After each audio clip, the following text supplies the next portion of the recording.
It has long been said, if you don't stand for something, you will fall for anything. It's also been said, if we're going to stand, well, we stand together. Hi, this is Barry Phillips with 10-Minute Torah. Day number 1 of the double Torah portion, Nitzavim and Vayilach. Let's go to the beginning of Nitzavim in Deuteronomy, or Devarim, chapter 29, verse 10, and just read a few verses. All of you are standing today before Yahweh your Elohim, your leaders, your tribes, your elders, and your officers, all the men of Israel, your little ones, your wives, and your sojourner who is in the midst of your camp, from the one who cuts your wood to the one who draws your water, so that you should enter into covenant with Yahweh your Elohim, and into his oath, which Yahweh your Elohim makes with you today, in order to establish you as a people for himself, and he himself be your Elohim, as he has spoken to you, and as he has sworn to your fathers, to Abraham, to Yitzhak, and to Yaakov. And we'll stop there. So this word Nitzavim, or Nitzavim, it depends on who you listen to pronounce the word. It means generally to stand, of course, to be stationed, to make yourself ready, to be set. It can also mean to plant or erect or build. So the idea is it's not only standing in a single position, but rather that you are establishing something, that you are structuring something.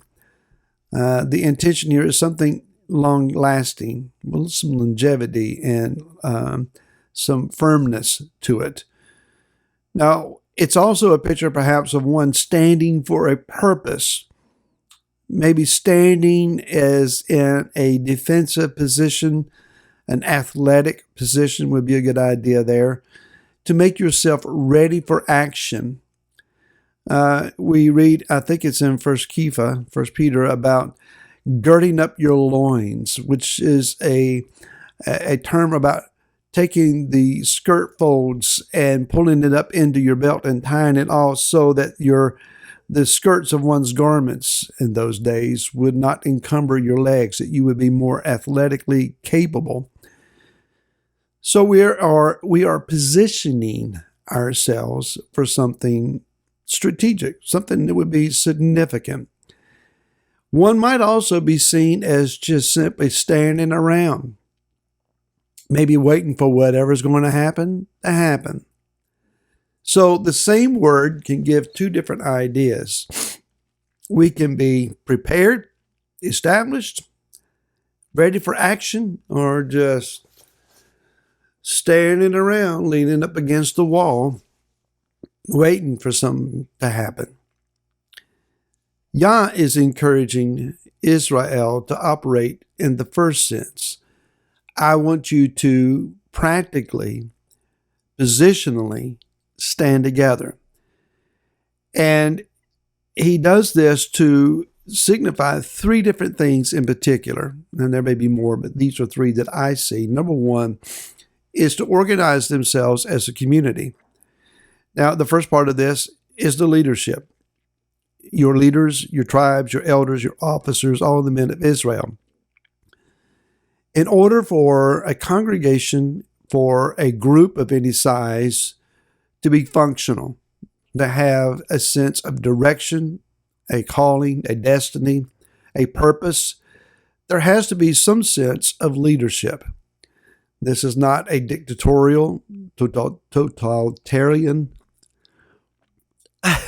communist style leadership where there's one who is ruling in absolute might and authority.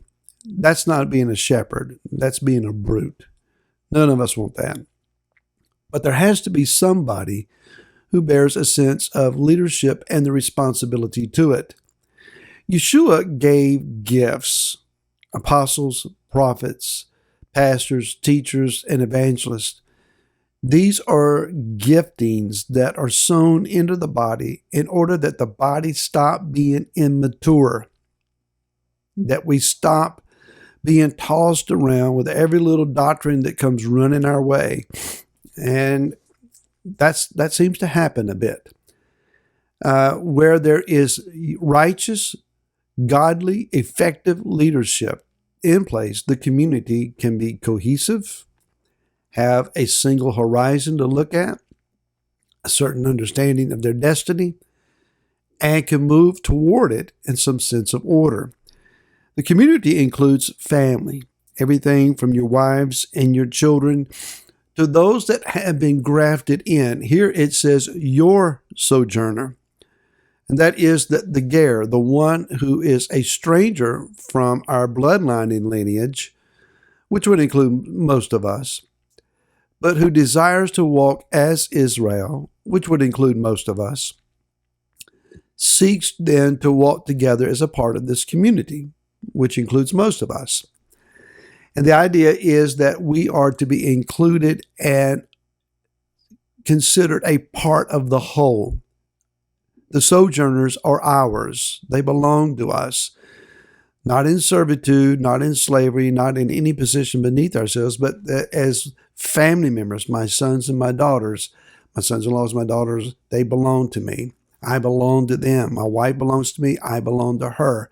There's a sense of family belonging. And so it is with the stranger that has come to walk among us.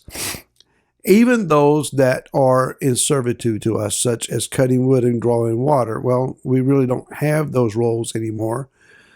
But there are those that walk alongside of us that we're raising up, mentoring, encouraging. Perhaps it would refer to such a relationship. Those that may not be walking at the level or the ability or the understanding or the maturity that you are. That doesn't mean that they're not included. They very much are. It says here, not only are we to be organized as a community, but we are to recognize Elohim. We have one Elohim. Now we have various understandings of our Elohim, our mighty one. Yod-Heh-Vav-Heh, we pronounce his name differently. We understand him differently. We are coming at him from different understandings and perspectives, but he's one. He and the revelation of his son, Yeshua, they are one. And we are to be drawn together by being drawn to him.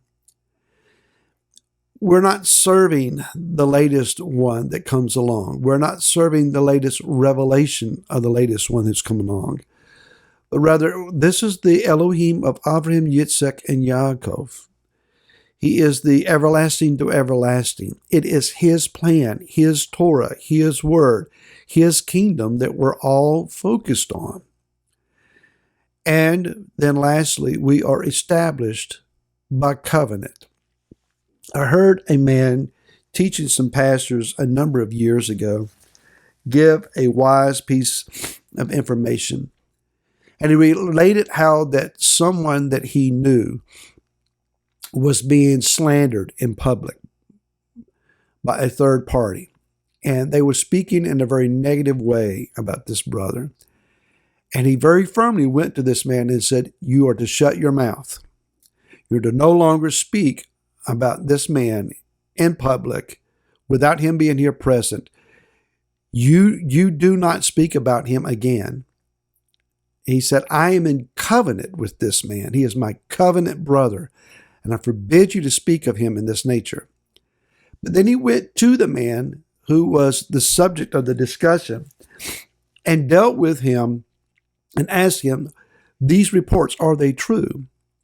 And when they were, he said, I reproved him and rebuked him soundly. But then, because we're in covenant, I began to walk with accountability with him and helped to lead him out of whatever the issue was. Covenant relationships, not just about shaking hands and greeting one another and hugging necks and raising hands and worshiping together and dancing in a circle. It is about enduring with one another, persevering, overcoming, praying one another out of whatever issues and traumas that we come into, rejoicing in the good, weeping together in the bad, because we're in covenant. We stand together. We belong together. We stand with our loins girded together. We're ready for action together. So then that whatever happens to one, it's going to come to all of us because we're together. And I hope that we're together again tomorrow. And we'll see you then. Until then, shalom.